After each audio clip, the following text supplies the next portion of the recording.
How are you at waiting? You at waiting on the doctor in the doctor's office? How are you at waiting at a red light?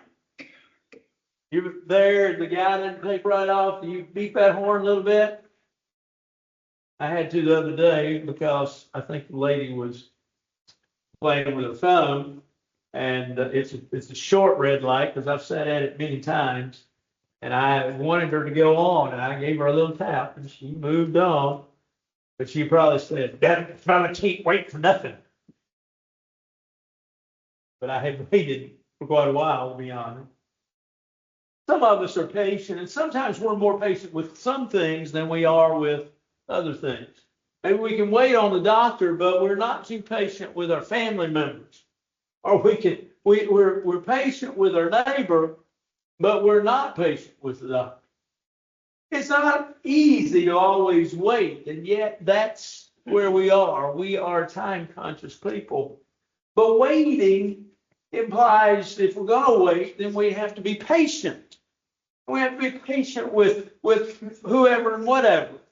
Ethan was little, and we had to carry him to the doctor for a well checkup.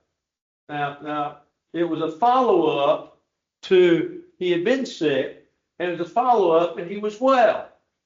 And I wasn't real keen on our doctor anyway for him. Suzanne was, so that was enough.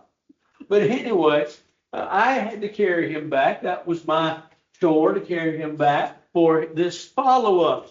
And after an hour and a half, after we got there before a whole lot of other people that went in before we did, even though they got there after we did, and our appointment was for like 3:15, 3:30. It was 5:30. He'd missed his soccer practice, and I was upset. So I just went, especially since I could see down the hall and I could see her standing there laughing. I went up to the receptionist desk, and there was glass all around it. I knocked on it, and they said, "Yes, sir." I said, "Tell Dr. Blank," I said, "tell her that Ethan Darty is well and going home." "Well, she's ready to see him." I said, "He's going home." And she said, but I said, "He's going home." "Oh, okay." Of course, that's the same doctor that when he hurt his knee playing soccer, when he hurt his knee, we carried him to the emergency room, and they wouldn't touch him because they were afraid of the doctor. And they said, "Well, we can't touch him because he's so-and-so. That's patient. That's his doctor." And I said, "You can't touch him. I brought him to the emergency room." "Well, no. We think she's down the hall." I said, "You can go get her, but tell her I'm not paying a dime, nor is my insurance paying a dime for her if she comes." Guess who did not come? So sometimes I'm pretty patient. Sometimes it doesn't work real well. But what about, are you patient with God? You know, God has, as we'll talk about in just a few minutes, God sometimes has a different timetable than what we have. Think about some folks in the Bible that had to wait. Now, admittedly, as we think about this list, we're going to say, well, they weren't always patient, and that's right, they weren't. But there are some things in their life that truly, some of them, let's just look at the first one, Abraham would be the first one, didn't really get to see really what he was promised, was it? Now, he was promised a great deal. "Through your seed, all the nations of the earth be blessed." And of course, he was given a promise that was later fulfilled, book of Joshua. But he did, as Hebrews 11:10 says, and we find out in Genesis chapter 13, especially, and 14, that he dwelt in tents with his family. He was promised something. God told him what he was promised, and he did exactly what God said. But he had to wait upon God. It was not an immediate fulfillment. It was not, God says, "Abraham, this is the way it's going to be." And Abraham said, "Wonderful." And 5 minutes later, whoosh, there it happened. It didn't work that way. Joseph would be another. Joseph had to wait on God. Think about Joseph's life. Think about the fact that he was sold by his brothers into slavery. I mean, what kind of, you want brothers like that, don't you? His brothers sold him into slavery. Now, part of the reason they sold him into slavery was jealousy on their part, but they sold him. He ended up being in Potiphar's household, being in charge of things because he was a man, seemingly a man that had good sense, a good sense of business, a good sense of organization and caring. And so lo and behold, Potiphar put him over his house, Potiphar's wife, because he looked good, had other designs upon him. He would not give in. He would not give in. And she raised a false report against him, as we know. He was thrown in prison. About 17, according to the text. He later gets out. But he gets out because while he's in prison, he interprets the butler and the baker's dream. He tells them what they have this dream, and he tells them the interpretation of the dream and what's going to happen. And he tells them, he says, now when you get back to the king's court, he says, you remember me. When Pharaoh has a dream and he needs it to be interpreted, all of a sudden, oh yeah, we remember. Now, how long Joseph was in jail, we really don't know. Some say 2 years, but because we know that he was sold by his brothers at age 17, we know by 30 that he is taking care of preparing for the famine. And so, but we don't know in there how long he was in Potiphar's household. But we speculate and assume, and that's very chancy. But a lot of folks, a lot of scholars say, well, 2 years, give or take. Joseph then, by interpreting, as we know the story, Pharaoh's dream, was put in charge of the famine that was about to occur. And so in the 7 years of fat, he stored up all that he could. So in the 7 years of lean, all the nation of Egypt and all those that would come, but far and wide for food, that they would have ample supply for the people. So he did. He eventually gets back with his brothers, as we know the story, and we know that wonderful verse in Genesis chapter 50 in which his father has died. The brothers come, they're begging for forgiveness, and Joseph reminds them, he says, you meant it for evil, but God meant it for good.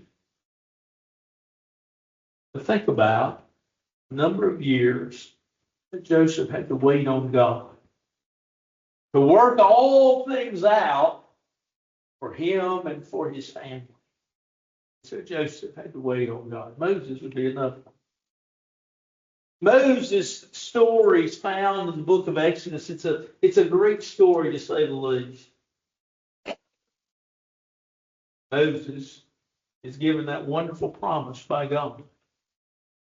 At 80 years of age, Moses is called to go and to deliver the children of Israel out of Egyptian bondage. Remember that Moses was commissioned by God when God came to him in the bush that was on fire but really didn't burn up, and he was there and he listened to the voice of God out of the bush.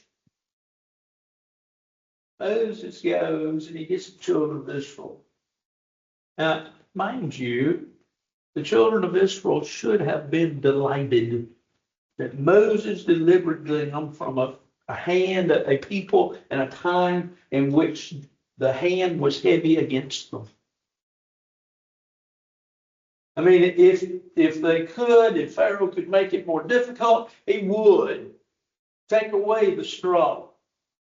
Let's make it more difficult for these people. You go get your own straw. He did what he could, make it difficult. Moses took those people and said, come on, let's go. And God delivered them from Egyptian bondage. God delivered them, and they were able, walking across the Red Sea, of course, they were thus delivered from Egyptian bondage. Not very long before they began to grumble. It's not very long before they began to complain. You brought us out here to die. And if it wasn't enough, the fact that he had to deal with these people that should have been thankful to God and to him for leading them, he hears all of this constantly. He also not only hears their criticism and their complaints, but there's also those that have brought accusation in Numbers 12 against him, verses 1 following, about who he's married. And he has to hear that. God takes Miriam and Aaron and Moses, and he says, come over here. Who made y'all God? Oh, sorry. But for 40 years, children of Israel wandered around. It's interesting, if you go and you look at a map that just shows they just kind of went in a circle. Why? Because God wasn't ready yet. And because of Moses and the way he acted, he did not get to enter into the promised land, but he got to see it at age 120. So for 40 years, Moses listened to these people. Moses put up with these people. Moses received the law from God. Moses received communication from God, because if you go back to the story in Numbers 12, God says, spoke directly to Moses. And he did. But Moses had to wait on God to work everything out. And it wasn't what we might say sort of a happy ever after ending for him, really, because he died not able to enter the promised land. Job is probably one of the most famous stories of a man that had to wait on God. Job, we've talked about this before, but let's just kind of hit the very highlights of Job's life. Job is a man that is a good man. He's a man that fears God. He's a man that does not have any part of evil. He is one that, man, people would look at him and tell their children, you need to be like them. He was good. And he had, not only was he good, but he had abundance. He had family. He had things. Job looked on the outside really good. And yet, through the discussion that Satan had with Job, with God, and Job was ultimately put to the test. And Job lost everything. He lost materially, he lost all things. From a standpoint of family, he lost all his children. From a standpoint then, as you read Job 1 and 2, he loses his health. And Job is put so far under, if you will, that his wife just looks at him and says, Job, why don't you just curse God and die? I mean, in other words, here's Job's wife, his beloved, telling him, Job, hey, wake up. You need to understand that you need to wake up. God hasn't done you any favors. He hasn't done you well, and it doesn't look too good for you. So why don't you just give up everything and just die? Well, isn't she wonderful? Job had a want to talk to God. Job's friends come. And Job's friends, they say that they have the answer to the problem of suffering. And that answer is, Job, you sinned, and because you sinned, you're facing these difficulties. A very untrue, I believe of the problem of suffering. But nevertheless, that was their argument. And they take times about it.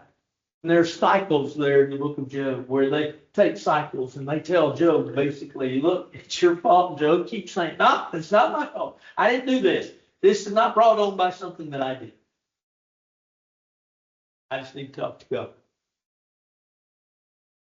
There's even a young man that comes a little later on in the story. Kind of interesting because he shows the folly of youth, I think. Because he comes in And he says, y'all don't know what you're talking about, but I do, so listen to me. And if you read his argument, he basically has the same argument that Eliphaz and Bildad and Zophar had. Same argument. Job says, we're talking about, I want to talk to God. And so God talks to him in a whirlwind. Basically, God says, I'm God. And Job probably said, yeah, I know that. And so there is this wonderful conversation at the end of the book of Job that goes on between God and Job. And then at the end, we read where Job is blessed many times over, more so than what he had at the beginning of the book of Job that he lost. He had to wait on God. He had to wait on God to work his will. David would be another man that's found in the Bible that David had to wait on God. When we read in the Bible the story of David, we know that if you go back into 1 Samuel, as we just recently studied on Wednesday night, you remember how that the folks wanted a king. And so Saul was appointed king. Well, that didn't work out real well because Saul ended up, I think, if you will, kind of getting the big head. But Saul also, I think, had some problems, some issues in as well. And so God says, okay, we need another king. And so David is anointed king.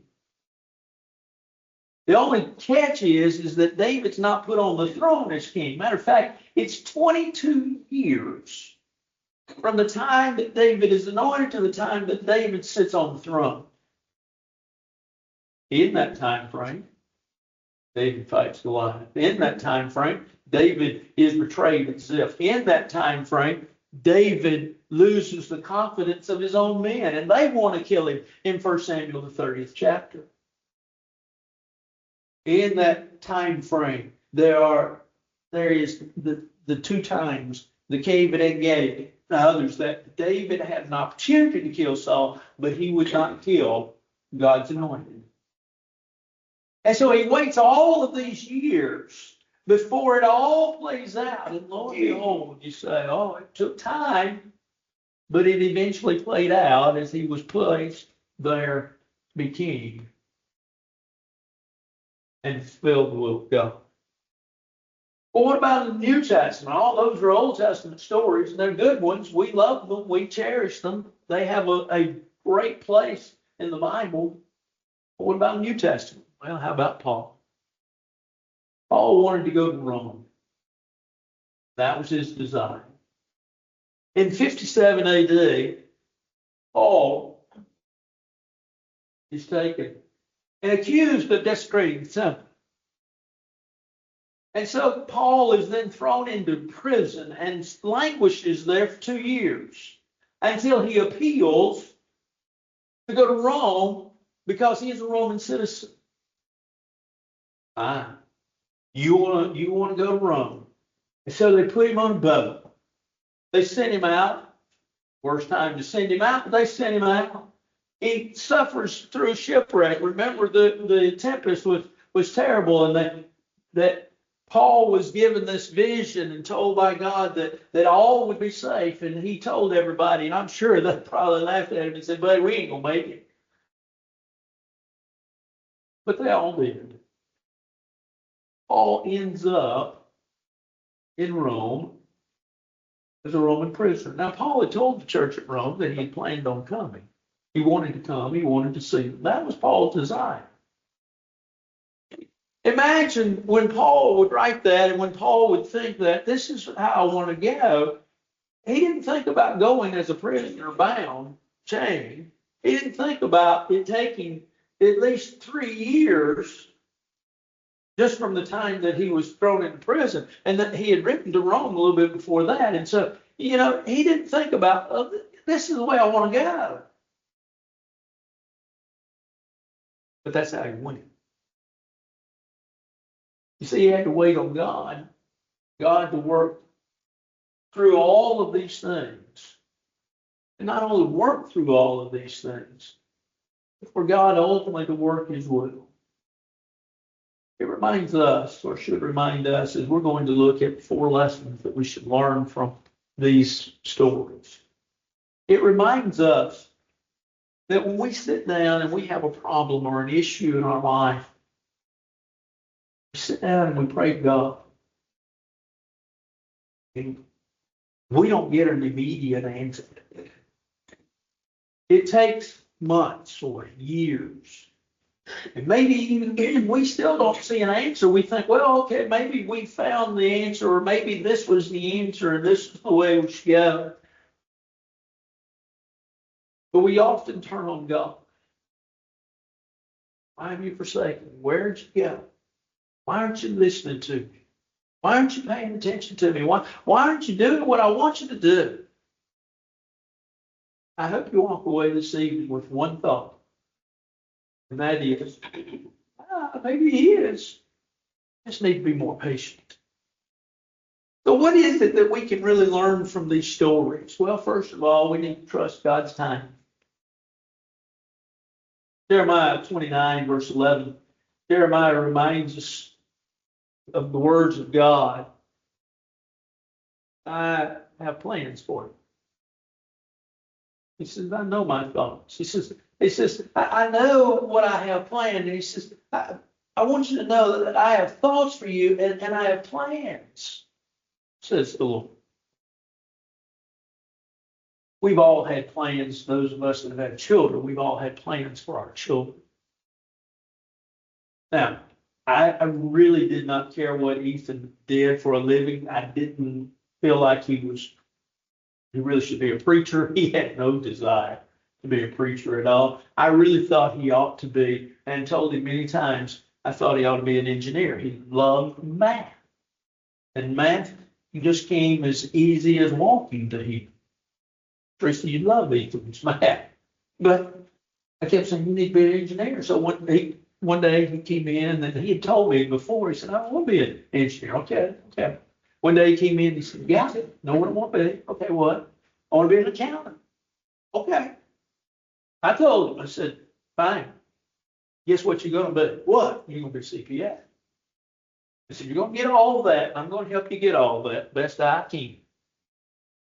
Then, you live the best life that you know how. And he's pretty much followed that plan. When you think about all of that, you think about all the timing that goes into it, how it all works out. While we have plans for our children, sometimes they don't follow those plans. God, according to Jeremiah, has planned for our life. And sometimes we don't make the decisions to fall into that plan, but God works all things together for good. God makes it all work out.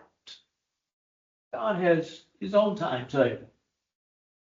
I like in Galatians, the 4th chapter and the 4th verse, where it makes the statement, in the fullness time,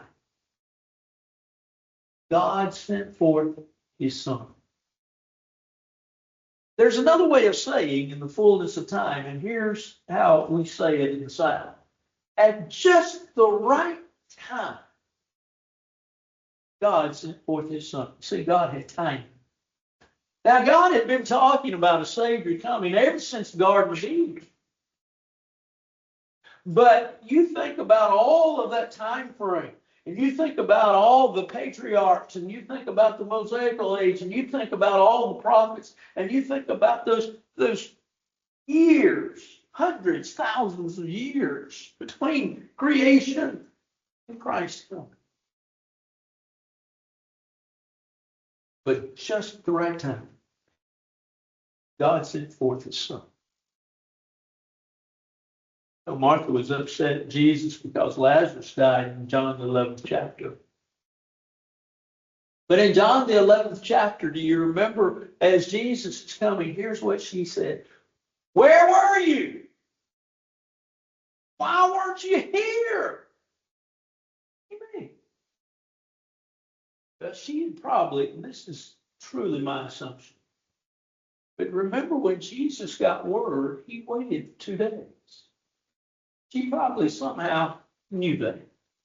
I don't know how, And that's a Paul Darty assumption, and we got to be very careful. We learned in Bible class this morning with assumption. She wants to know, where were you? And Jesus said, these things, they happen for a reason. You see, Jesus was where he was supposed to be when he needed to be there, and he showed up at the right time so that the works of God could be seen. That's what she learned, not only by being told, but by seeing what Jesus did with Lazarus. So, even in the days of Noah, God waited. According to 1 Peter chapter 3, verse 20. What do we find out? God has his own time. God has his own timetable. And so we need to learn to be patient. Just trust in God's timing. It may not be exactly the way we want it. Paul shows us that. It may not be in even our lifetime. Abraham shows us that. It may not exactly be to our liking. I'm sure Job didn't like his deals. But God's promise. Just trust in it. Just hold on to me.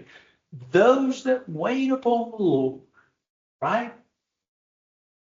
Psalm 27, verse 11, Lamentations chapter 3 reminds us, wait upon the Lord. So we trust in his timing. But then second of all, we learn to persevere in our trials. We learn that we're basically polished in our trials. What do we mean? Well, let's think about this for just a minute. Let us understand that trials in life will come. What Job said, man that's born of woman is but a few days and full of what? Trouble. Jesus in John 16, verse 33 tells us, troubles come. God never promised us troubles. As a matter of fact, think about this. God sent his son. Now, God loves us all. There's no doubt about that. We're all God's children. But God's very unique son came into this world and he suffered. And if God, the Father, is willing to let his son suffer, he's willing to let us. Well, I don't like suffering. I don't either. Do you know, Friday I was picking up some sticks in the yard, and I'll tell you how they got there, but wind and different things and mudslides and the development above me helped bring some of them down too. And I got a little splinter in my finger. I knew when I did it, I thought, well, I should have had my work gloves on, but I didn't. And I picked them up to put them in the bucket to throw them out somewhere else. And I mean, that little thing hurt a lot. And I told Suzanne how I dug it out, and she kind of laughed. But anyway, got it out. Everything was much better. Didn't like that.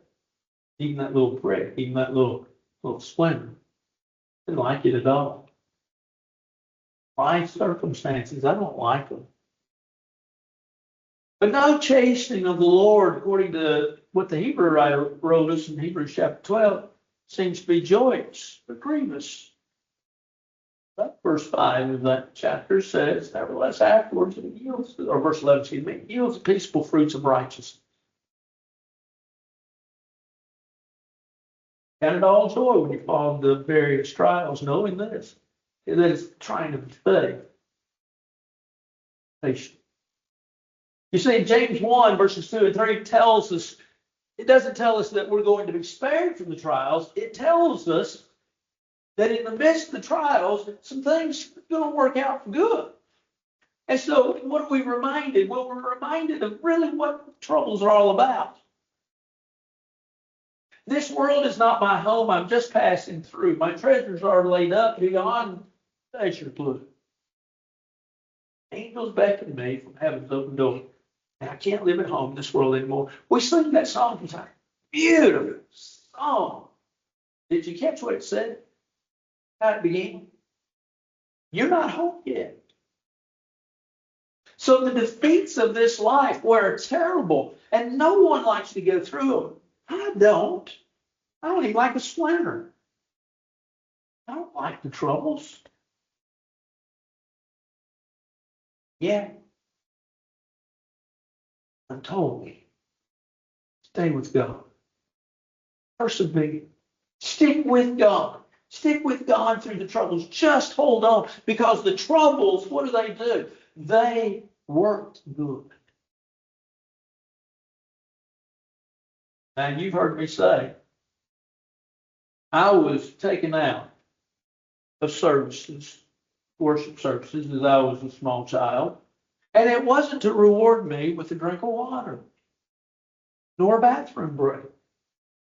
Nor was it to reward me for my good behavior. My mom or daddy didn't take me out, put a gold star on my forehead and say, oh, you did so well today. They took me outside, and they didn't beat me. But they did apply the Board of Education to see learning. I don't know. I think that it made me a better person. I didn't enjoy it. I didn't enjoy any of the discipline I got from my parents.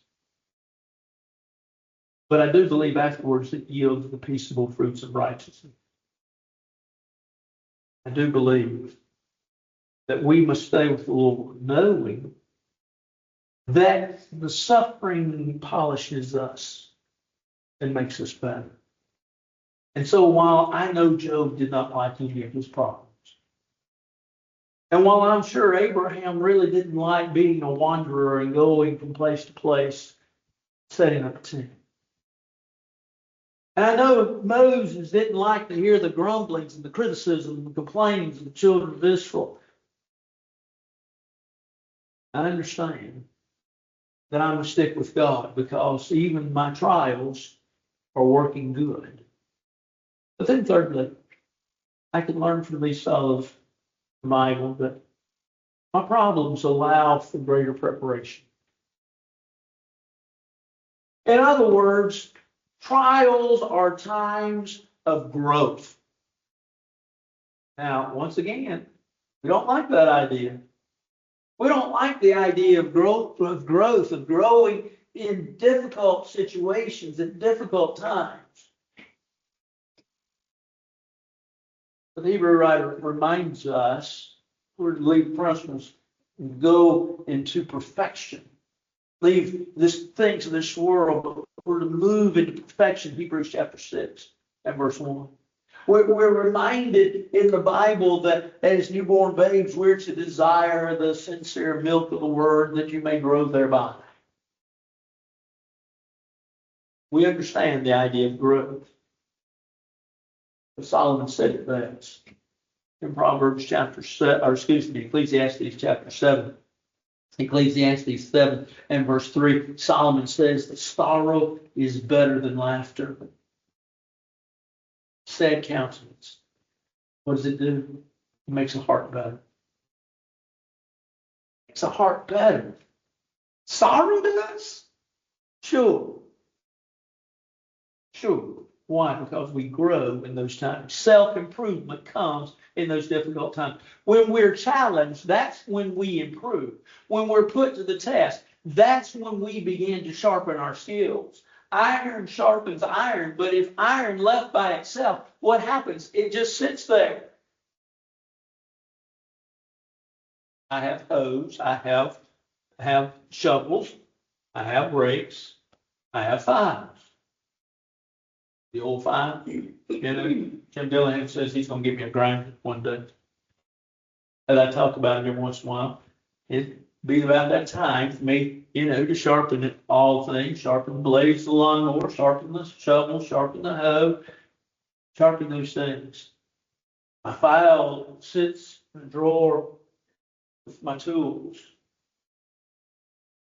My hoe, the shovel, sit over here in the bucket.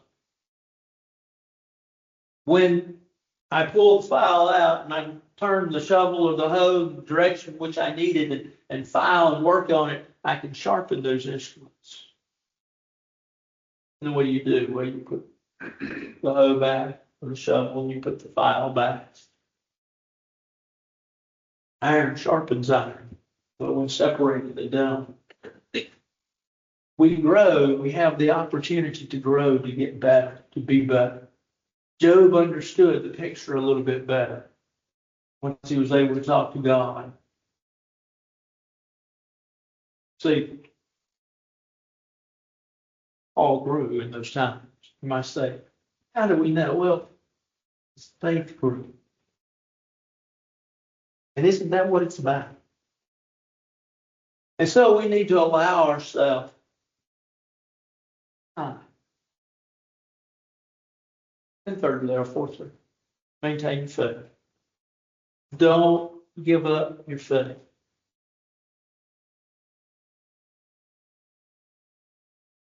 Job made a statement in Job 13. He says, though the Lord slay me, yet will I trust him. There are two ways of looking at that. One individual that, as I was studying this week, took the side that was a slam against God. I don't take that way. Job says it doesn't matter how God affects me. I'm going to stick with God. I'm going to maintain my faith in the midst of my trial.